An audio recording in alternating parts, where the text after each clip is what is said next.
Welcome to SEL and EDU, the podcast where we explore how educators bring social emotional learning to life by sharing stories, strategies, and sparks of inspiration. I'm your host, Dr. Krista Lay, owner of Resonance Education. Thank you for joining us on this SEL journey. I'm AJ Bianco from Podcast PD, a part of the Education Podcast Network, just like the show you're listening to now. Shows in the network are individually owned, and opinions expressed may not reflect others. Find other interesting education podcasts at edupodcastnetwork.com. Dr. Samuel Mormando is the Director of Technology and Innovation for Garnet Valley School District and founder of Advative Learning.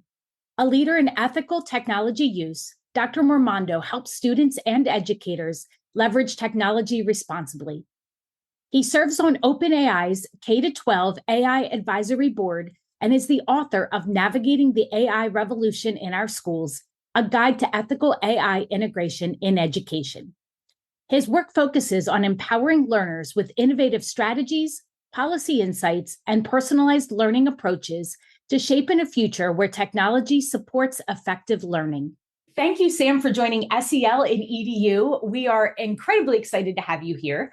When I got a chance to see you speak at the PASCD conference a number of months ago, you were talking about huge shifts in culture that were happening over time within your district. Krista, first, let me say thank you for having me. I'm always excited to meet other educators and other people in the field that are trying to do good work, right? Because one of the things that I've been in education now 25 years plus maybe, one of the things I'm constantly frustrated with is we sometimes are siloed. We sometimes put walls around our schools or our districts, and we don't have an opportunity. We don't allow ourselves to have an opportunity to go and meet others and have conversations. I strongly believe that we're all in this fight together, right? Education is incredibly complex. It's constantly changing and evolving, and it's really hard to do it alone.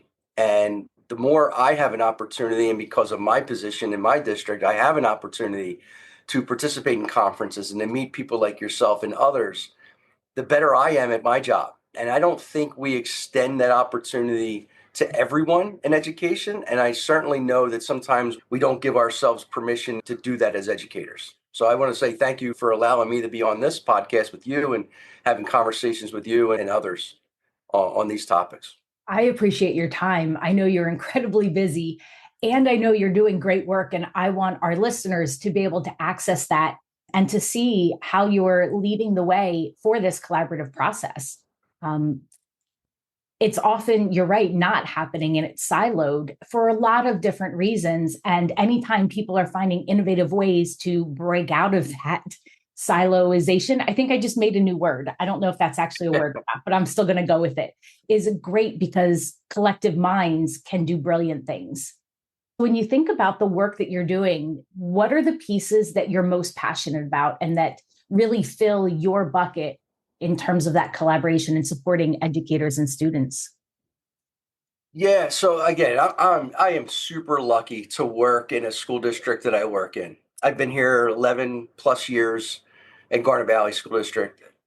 Our superintendent is amazing at what he does and building culture and just always keeping our focus on not only serving our students and our staff today, but also keeping an eye on what's coming down the road in the future and how do we prepare ourselves so we can prepare them when the time is needed, right? So again, I can't take credit for any of this, but I can speak to it because I've been part of it. His vision of, and we call it developing digitally disciplined students. We're in the process of rebranding that. That's a tongue twister, I know, but like every other school district in the country, we saw, the nationwide concerns of teens and cell phone use and social media use, to be more specific, right?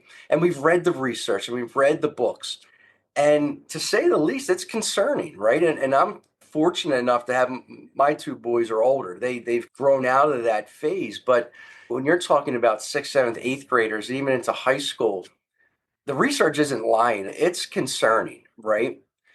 But when we started to look at it, as a district, and our, again, Mark Bertrano, Dr. Bertrano is our superintendent, is brilliant. He brought together a district-wide committee over the summer, and we've been meeting ever since, but over the summer, that involves students and parents and building administrators and district administrators, community members, board members, faculty, obviously, to look at this. If it was easy to solve, it would have been solved, right? True. Yes. And we were looking at neighboring districts banning cell phones, for examples, or not banning cell phones. Like, what do we do with this? We believe in innovation. We believe in preparing students for a future that involves technology. But we also believe that some of this technology was causing some issues with, not some issues in our schools, but really a lot of issues with our kids. And we looked at the root cause, and we did a root cause analysis, and we tried to figure out what we had control of as a school district and what we didn't have control of as a school district. And we looked at the epidemic that was really caused is happening outside of the school day for the most part, right? But at the same time, our schools are being impacted by the amount of time teens are on their phones and their cell phones, right? Whether they're on them in school or not, we're still seeing that impact if they're staying up to all hours of the night, texting and doing videos on social media. So we knew we had a role in this to play. We also knew that we weren't going to be able to solve it ourselves. So that's the purpose of bringing that committee together with all those stakeholders. So the first thing we did is we looked at our digital citizenship curriculum. Now, we've been awarded awards for this, right? Before the pandemic and even through the pandemic. We were one of only a few school districts in the country to be recognized by Common Sense Media as a Common Sense digital school district. So we were super proud of the work that we were doing, but we needed to do more. And based on our student and parent feedback, we did a gap analysis of that curriculum and said, here's our scope and sequence for our digital citizenship curriculum. And we had the belief that digital citizenship is taught by every teacher every day. And we were doing a really good job with that. But as we were getting the feedback, we noticed there's a lot of gaps, right? Like we weren't teaching it in a way that was resonating with our students. We were teaching it like math or science, right? And we weren't having real conversations about kids, and we weren't making the curriculum authentic, I think, is at the end of the day is what we were missing. And we're still in that process, right? We haven't solved the issue, but that's what we've done this year. What was it that the students wanted to see that would make it more authentic and more relevant and meaningful to them? So that's a great question. And that didn't come out right away. Okay. We were so focused on like the nuts and bolts of like the scope and sequence of the curriculum that it took a few of our meetings to finally answer that question. What the students, particularly our high school students, and credit to them, amazing kids, they want to be part of the solution. A lot of our high schoolers weren't falling into the trap, but they were seeing their younger brothers or sisters falling into that cell phone and social media trap.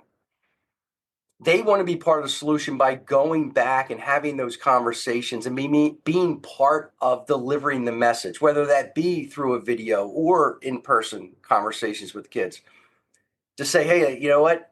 I too was 13 at one time, and I too got a cell phone for the first time and signed up for apps I probably shouldn't have and stayed up to all hours of the night, texting my friends and watching videos. And these are some of the lessons I learned from that. Right? I was extremely tired the next day. I did poorly on my test or my quiz, and I was losing in-person like all the things that we know as a result of that. But when our middle schoolers who were on the committee were hearing that from their high school peers, you could see the light go off. It's different from a classroom teacher presenting a lesson on the harmful effects of social media and cell phone use. But when it's your brother's best friend giving you that message, it tends to hit home a little different, right? A little differently. So that's the first thing that we saw is we have to get students involved in some way in delivering that message to our younger kids. Mm-hmm. And that really resonates with me. One, because student voice is so important. We know that's part of self-management.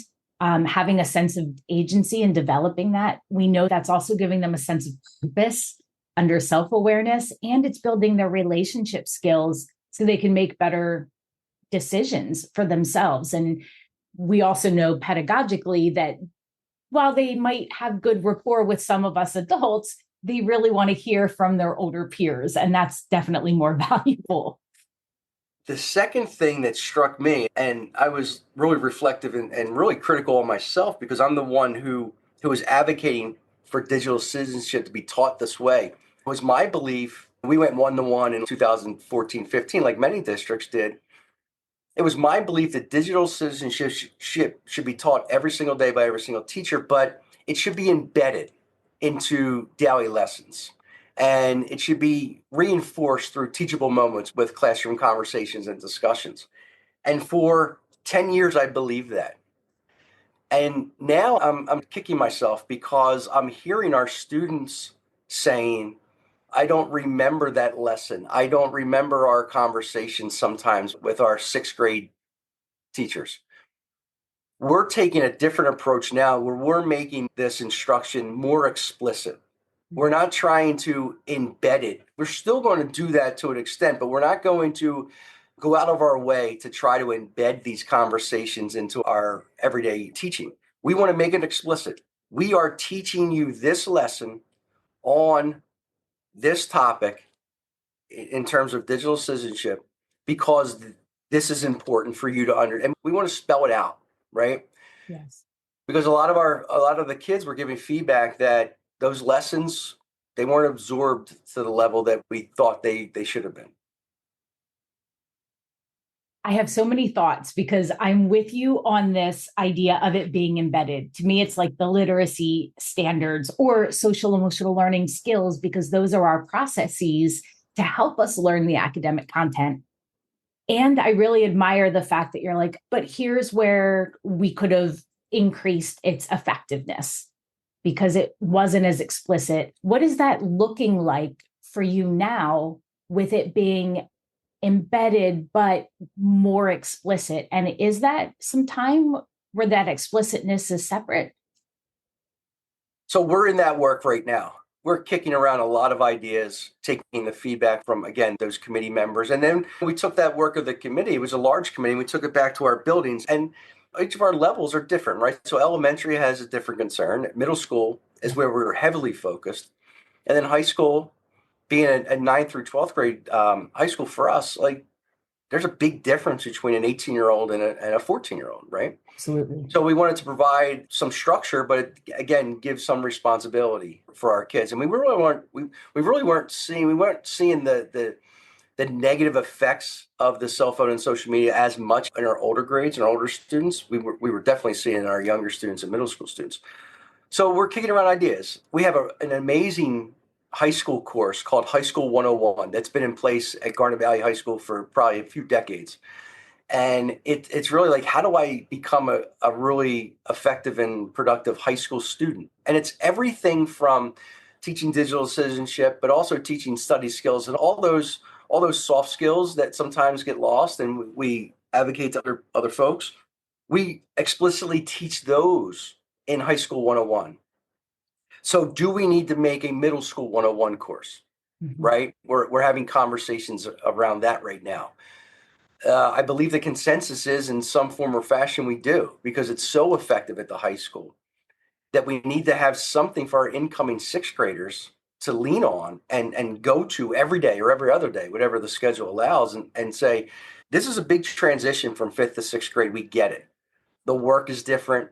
The schedule is completely different. You're allowed to change classes now, right? Those things we think. You have lockers for the first time. You have some freedom and autonomy to choose your electives. So all those things are important. And we didn't really provide, I don't thinking back to my middle school years, there wasn't really a transition plan. It was just like, you're now in middle school. You'll figure it out. And kids do. They're resilient. But it would be helpful if there was some structure in place. So your question around how are we going to explicitly teach this? We're doing that work now. It may end up as a course, not that the other folks aren't going to teach it every day, but at least we would hit it every day or every other day in this specific course. We're doing a lot of work with our parents.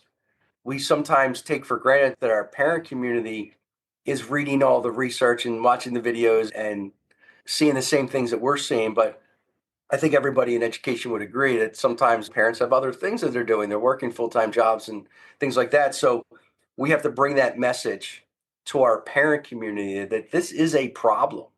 And a lot of this problem stems from things that are happening after school, but certainly we're impacted on that when the kids show up to school. So this is a joint collaboration. This is a joint project between home and school, like most things, right?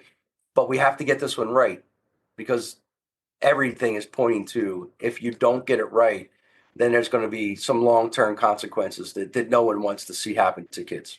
My first thought when you mentioned the high school 101 is, having talked with my boys who have all graduated, one's graduated college, two are in college right now, is how nice would it have been to have a life 101 for when you're a senior, for no matter what your pathway is after this, here are some things you're just going to want to know.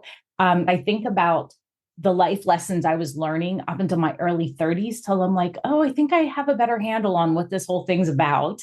And I also then think about the importance of having like a middle school 101, because not only are their schedules changing, but the social dynamics are changing, because you're bringing students in, usually in districts from multiple schools, to come together again. And so they've been with these same groups of people for so many years. And now it's the shifting social dynamic and having to meet people and collaborate and then be able to learn academically from people as well.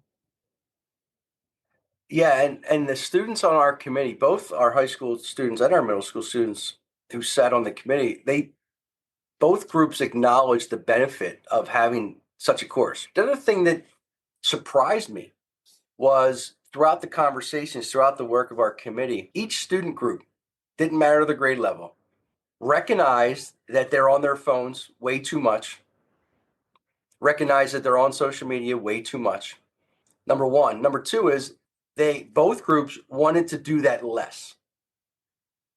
They just didn't have a way to do it less. They felt the peer pressure, right? Everything else that happens in middle school, right? There's a lot of peer pressure that goes on. So when we were thinking about not only the courses, but our policies related to this, like, how can we help them put their phones away more often, or get off their phones during school? Or how can we help them achieve the goal that they all want, which is to use those cell phones less? And we're picking on cell phones, but a lot of the issue is social media. But we've also had conversations that came out of this is, we're a one-to-one school district. We believe in innovation. We believe in technology when it's used purposefully in our classrooms. But we were seeing times where we were sometimes getting away from that philosophy, right? We weren't using our technology always in a purposeful manner. Sometimes it was a replacement for other things. And that's not our belief system. That's not our mission, right? There's great uses of technology. I know everybody knows those. But then sometimes for indoor recess, for example, in our elementary schools, our principal's like, oh, tomorrow, no more iPads at indoor recess. That's something we had to hear from our students and for us to internalize. A simple act like that, a simple new policy or new rule, helps support the things that we're trying to do in the district to help kids achieve what they ultimately want to achieve, and that's to be kids. One of the most powerful things that I took from that is that the students want to be off their phones more. They acknowledge it. And so they're learning pieces on how it's impacting their brain and how they're getting sucked into these, was it the dopamine and I know there's all the hormones that start going, but then how can we support them so that they can reach their goal? I think often we come together in groups thinking we have different goals that we're working to achieve. And by having an opportunity to have that collaboration, you find that all the goals are similar, just needing the supports and being able to get there. And I think as a parent as well, my husband and I have gone out to dinner and we're looking around and there's people sitting across from each other on their phones. And so I can say one of the things that I was really proud of is, at least when we had dinners or meals together, phones were away. But I also know, as a parent of teenagers, they had their phones in their bedroom at night. I knew that they shouldn't, and I should have taken it. And a little part of me was like, let's see how they do, like giving them that bit. And if they find that they were up until 3:00, they still are getting up and going to school on time. And are they tired? Yes. And do they have sports practice? Yes. And there are natural, logical consequences that come with that. But then also balancing that with students who have a difficulty regulating themselves. So I think there's a lot to be learned there, and opening up conversation for what us adults can be doing to model behavior that is more aligned in support of students. Yeah, absolutely. And kids have said that to us in these committee groups is I see my teacher texting sometimes. And again, there could be an emergency at home. We're not saying that that there's not appropriate times and needs to have a cell phone as an adult. Our conversations are for example, is the cafeteria an appropriate time to have your cell phone? Now, there's a lot of benefits to that during the day because students do need to check their phones and things like that for sporting events and parent messages because we don't want them checking their phones during the class period, right? But then there's a downside to that because if they're on their phones during the cafeteria time, then they're not really socializing and interacting with their peers. So we're trying to thread that needle. We're trying to find the balance there. And it's not certainly easy. And it's probably not going to be the right answer the first time. We're probably going to have to evolve wherever we land on this year. But I like the direction we're going for next school year. As I'm hearing you, I can't help but think that it's like having a balance in almost every aspect of your life. And because we're humans, it's hard to always find that exact balance.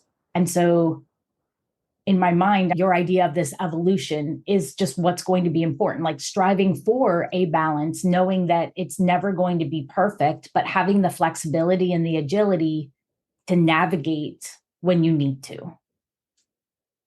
Yeah, and I think, again, my superintendent has done a really good job of framing this context of let's identify the root causes of this problem.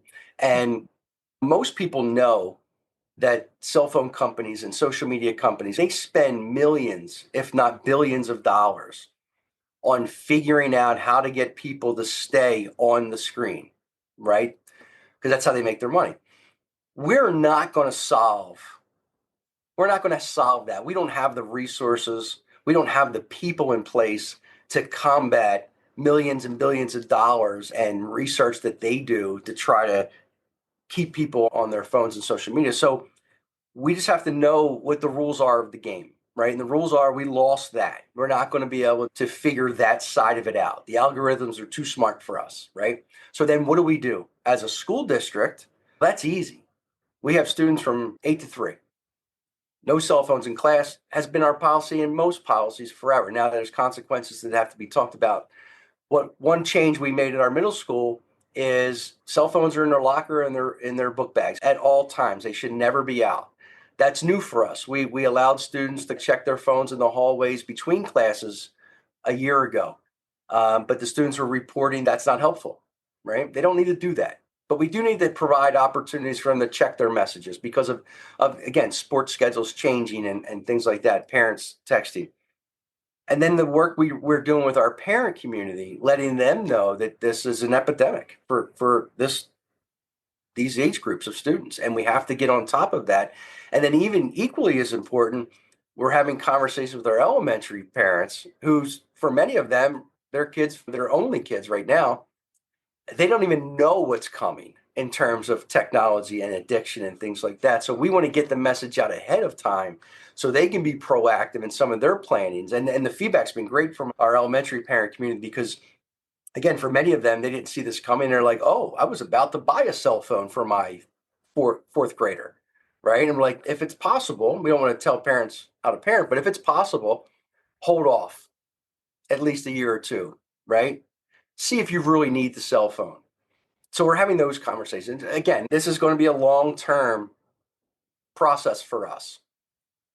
But we're going into it with our eyes open. We know that it's an uphill battle. We know that the technology companies are going to do their best to fight us. We know that they're going to do their best to try to get teens hooked on different apps and things like that. And we know that the technology is also going to change.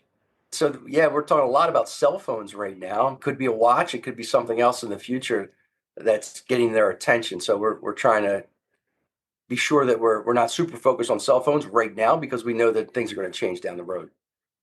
I was always excited about what's coming out next, knowing that there is always something. And so how are you forward thinking about that and helping the students, but also the parents? And where I'm going with this is that I was on your Advative site and I was looking around at the courses that you offer and the resources that are there and the books that you've written. There's a wealth of information out there for parents, for students, ones that I pulled out, and this is around AI as well.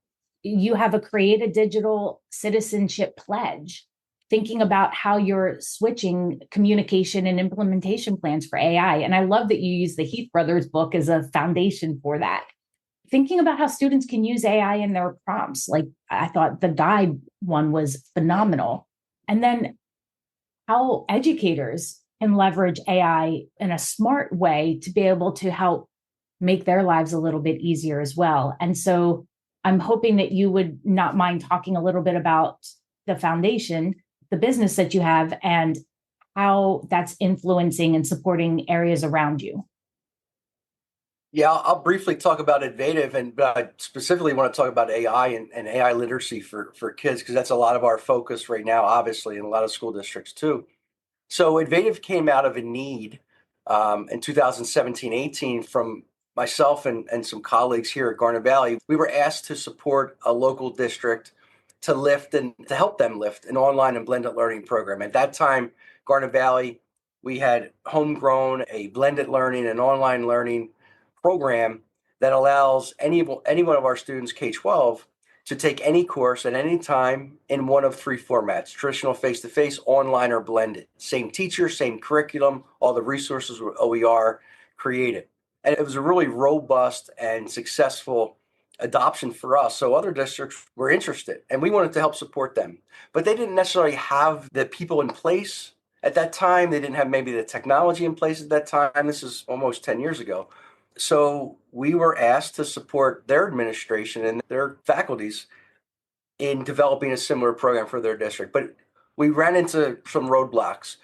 One of the things we found out pretty quickly was in the state of Pennsylvania, you can't be employed in one district and then go work and support another district, even if it's outside of your school day, even if it's over the summer and things like that. So we developed a nonprofit. We wanted to be super transparent with obviously the Garnet Valley community, but also honor the fact that people were working outside of their traditional contract and they needed to be compensated for those times on weekends and over the summers and things like that. So we developed a nonprofit just to be super clear about any conflict of interest or the perception of a conflict of interest. So we developed a nonprofit. The founders, myself and some colleagues, legally cannot get paid for the work that we do. So we were comfortable with that. But the people who were doing the day-to-day work on the ground could be compensated. So we developed that program. We helped a lot of school districts through the pandemic with delivering their instruction in a virtual environment. For many of those teachers, they were doing it for the first time. Steep learning curve, as you can imagine. And we got through it. So the next evolution of the change in technology is now AI. And being a school district like ours and our superintendent with his leadership and his forward-thinking approach to pretty much everything we do is we have to embrace this. It's not going away. It's going to be impactful on our industry. But equally as important, our students are going to need the skills on how to interact with AI responsibly, ethically, appropriately, all those things, right?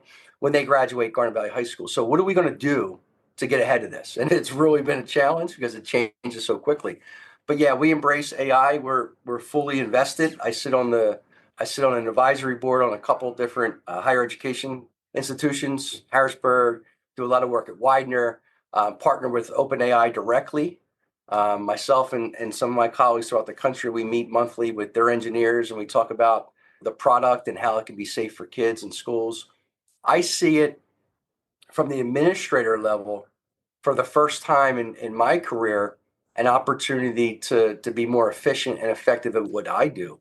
And then filtering that down into the classroom, what we're doing now at Garnet Valley, and I know a lot of districts are focused on this right now, is how do we teach kids? And this goes back to our conversation with digital citizenship, but how do we teach kids what this technology is, what it can do, what it can't do at this time, but how to use the technology in a way that supports their own learning, doesn't replace it, that it isn't always right, that there are biases and there are hallucinations, and how do you think critically about what you're getting back from a piece of technology like AI, which is really robust and 99% accurate a lot of times, but that 1% of inaccuracy could cause problems, right? So anyway, there are the conversations we're having now. We certainly haven't solved any of those things now, but that's the work that we're doing. To me, when I think about being open-minded and curious, and being a critical thinker. Those are all the pieces I think that students can really leverage with AI. And how can we transform the learning so that they're seeing something, but then having to navigate through that and talk about their thought processes and how they have determined if this is, and again, I was a high school social studies teacher, this is fact versus opinion. This is a primary source document from this perspective, but this was something that was made up. And how do we know that? And how can it, like you said, make things more efficient? So I love to synthesize, but I don't have the time always to read all of the books I want to read. And so how can I invite that to support me in the process of synthesizing, but I still have my cognitive energy on what I'm sharing out? Yeah, it's certainly not an easy conversation. We're having a lot of conversations with our faculty, a lot of conversations with our board, our parent community, and then even outside of Garnet Valley through the work of Advative, we're having a lot of conversations with other districts, administrators, and faculties. For the first time, again, in my life, everyone's going through this learning curve together, right? It's not like we're adopting a new ELA curriculum and the district down the road did it last year, so we're going to go there and visit and learn from their mistakes and see what worked for them. It's not happening with AI because it's happening every day to everyone at the same time. So it's unique, but that presents a lot of challenges. And because it's changing so much, it's really hard for schools to stay not only ahead of the change, but even keep up with the change, right? So in my district, I have to learn all of the new updates and changes. Are they safe? Are they private? Does it impact our faculty or our students' data? How do we use it to be efficient and effective? How may a teacher use AI to help in their lesson planning or unit planning or delivering their content?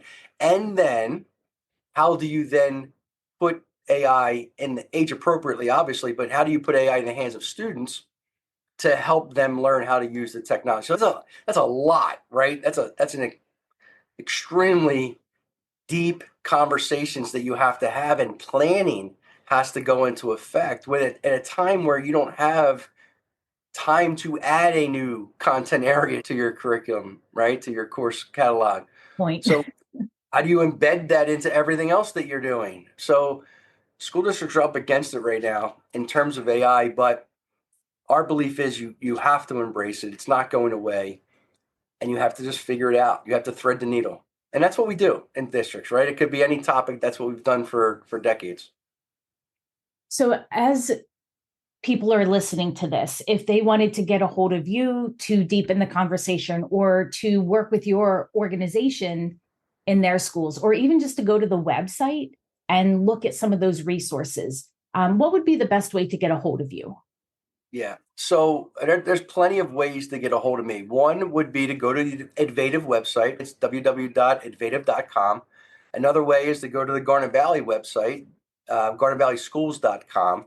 We also have a school community, SKL, if people aren't familiar with that platform. So I'll briefly describe that. So up until about a year ago, I was getting a lot of benefit out of social media myself as an educator, right? And collaboration with other educators and people outside of education.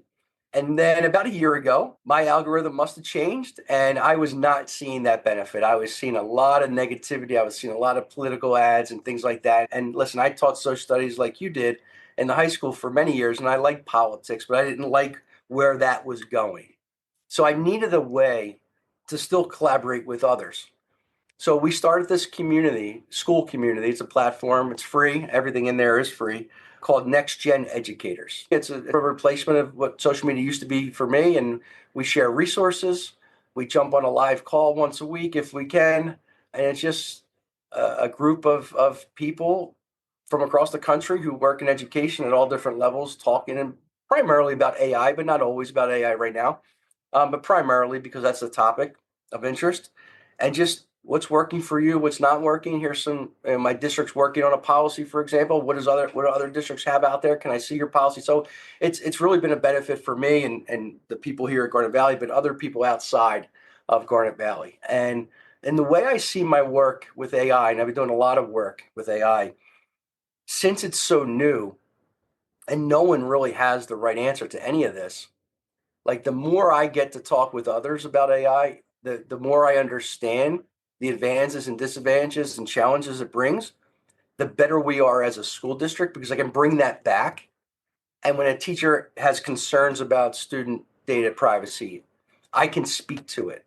Okay, this is how we handle it in our district. There's other districts out there to handle it this way. Maybe we can tweak our policies and procedures or to adopt something that's a little bit more robust, or compared to other districts, we're doing a really nice job. I'm constantly looking for others to collaborate with. And the feedback's been great. Tomorrow, I'm actually going to another district and helping their faculty just get their head around AI. That's where a lot of districts are right now. It's just like, how do we even introduce the topic to teachers with the focus on the upcoming school year is let's give them the tools and professional development to use it effectively. Yeah. To have someone like you be able to come in and provide a guidance or this community that you have on school, which I got to was very easy to get to. I'll drop all of the links in the podcast notes for people. It's just a fantastic opportunity. And like you've mentioned, it's this iterative process where we can all help and support each other. So I'm excited to be able to share this episode out with people and your resources. And before we close, though, I've been on this musical theme for this season, and I'm curious, Sam, what's on your playlist right now? What are you listening to? So I like all types of music, to be honest with you. It depends on what I'm trying to accomplish a lot of times. So when I get home from work and I'm sitting out back, if it's nice and I'm just relaxing, I go straight to blues. Oh, I'm a big blues guy. My playlist generally has a couple different stations or jazz and blues playlists. If there's a jazz concert in my area, I'll try to go to it. So I'm a big jazz and blues fan. However, coming into work, at the gym, things like that, I'm a big fan of Eminem. So I constantly listen to rap and old school rap too, but Eminem is one of my favorites. is there any particular song that you like more than others? I would say my favorite Eminem song is Lose Yourself. Right. But I like a lot. And I like old school rap because I grew up in the 80s and that was my music when I grew up. I have a whole saved playlist of the old school rap too. Yes. Thank you for sharing about that. That's great to know the various groups that you're listening to. And thank you for your time. I know you're incredibly busy, and I just think you shared so many important pieces with people. So thank you. Thank you, Chris. I'm glad to be here. Thanks for having me. Thank you for joining us on this episode of SEL in EDU. At Resonance Education, we equip educators with the knowledge, skills, and resources to design learning experiences that foster students' academic, social, and emotional growth. We believe every small action to build connection, understanding, and growth